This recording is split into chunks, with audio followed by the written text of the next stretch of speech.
conseguindo fazer gols, hoje fez 3, tem jogadores qualificados na frente, tá sendo desenhada uma maneira bem clara de jogar. Então, é um Flamengo que mostra força, é um Flamengo que deve perder pouco durante a temporada. É importante no lado emocional ganhar os jogos, ganhar um estadual hoje, no atual momento do Flamengo. Um título estadual não tem um grande peso, mas foi uma coisa que você falou até sobre a Taça Guanabara, mas vale para todo estadual. Assim, se você perder, te traz problemas. O próprio Vitor Pereira foi demitido depois da final do estadual, ano passado. Claro que ali também já tinha o Mundial de Clubes, tinha Recopa, Supercopa, que esses torneios também, Recopa, Supercopa, são torneios que eles são mais repercutidos quando você perde do que quando você ganha, né? E o Vitor Pereira nesses torneios aí que valem mais quando você perde do que ganha, acabou caindo, né? Então o Flamengo, claro, se ganhar o estadual, é bom para seguir o ano tranquilo, né? Para não ter, claro que o Tite não vai ser demitido. O Tite está, acho que numa outra situação, diferente do Vitor Pereira. Se perder o Carioca, não vão mandar o Tite embora.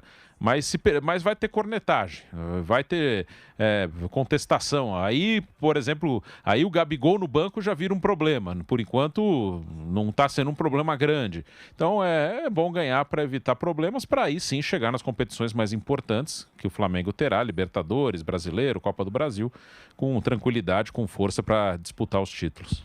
Arrascaeta, Pedro e também Léo Pereira marcaram os gols do Flamengo. Pedro, uma marca impressionante, Bruno. 10 gols em 10 jogos nesta temporada de 2024.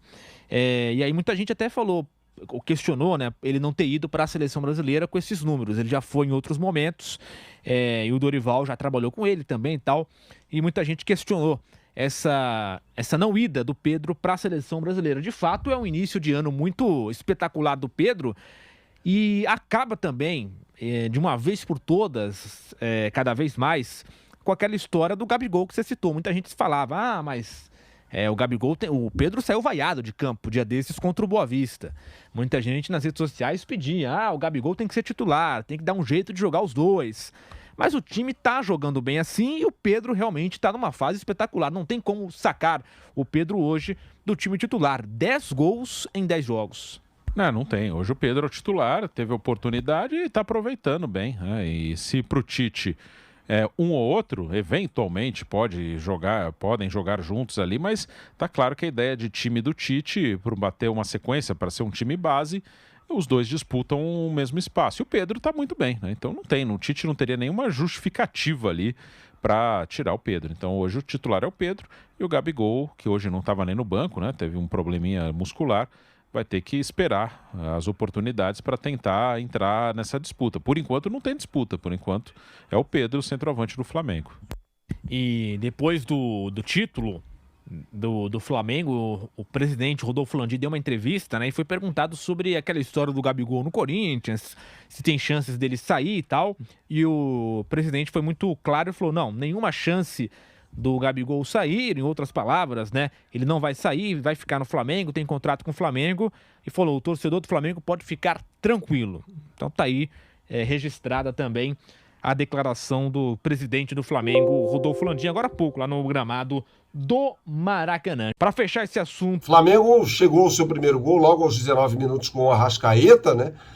Após um cruzamento do Luiz Araújo, Bruno Henrique cabeceia, Bruno Henrique saindo da ponta, indo para a área, né? Quando a bola está do outro lado, ele faz esse movimento, cabeceando nos pés do Arrascaeta, que bateu de primeira, acabou fazendo o gol, né? E aí o Flamengo foi levando o primeiro tempo, né? Com extremo domínio, sendo protagonista no jogo, inclusive, né?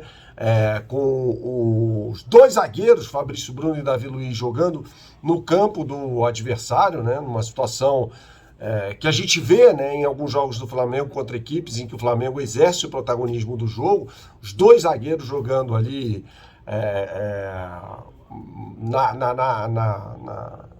no campo do adversário, tamanho domínio, né? O time adversário se fecha, o Flamengo vai lá e manda no jogo com seus dois zagueiros ajudando na construção do jogo, né? A gente viu algumas dinâmicas sobre as quais a gente vai falar aqui, de saída de bola, essa coisa toda. Chegou ao Flamengo, né? Um jogador que pode fazer várias funções. Isso aconteceu no primeiro tempo.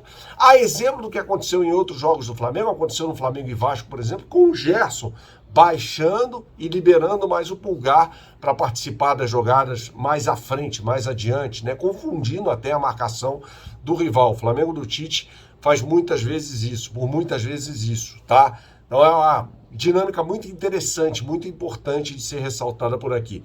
No segundo tempo, né, o Flamengo perdeu o Fabrício Bruno com uma lesão no nariz, né, após um choque ali no último lance do primeiro tempo, né, aí o técnico Tite faz a alteração, coloca o Léo Pereira no lugar do Fabrício Bruno, depois coloca o Cebolinha no lugar do Luiz Araújo, o Bruno Henrique segue, isso é importante, continua jogando pelo lado esquerdo, e o Cebolinha vai lá para o lado direito, né? Então o Tite, se não tem dois laterais, dois pontas pelo lado direito, ele começa a utilizar mais o Cebolinha jogando por lá, tá? E o Cebolinha, de fato, se apresenta bem por esse lado, tal, consegue fazer boas jogadas, tá?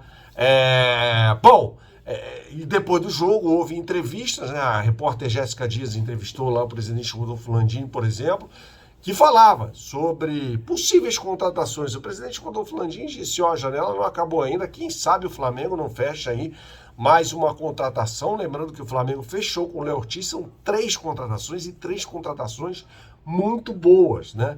O Flamengo trouxe Matias Vinha, De La Cruz e o glorioso Léo Ortiz, que vai ser titular da zaga do Flamengo. Então o Rodolfo Landim deixou claro isso, né? Que não vai parar por aí, pode ser que isso aconteça, então fique atento aí que de repente haverá mais contratações. Ele falou assim, não assinei absolutamente nada,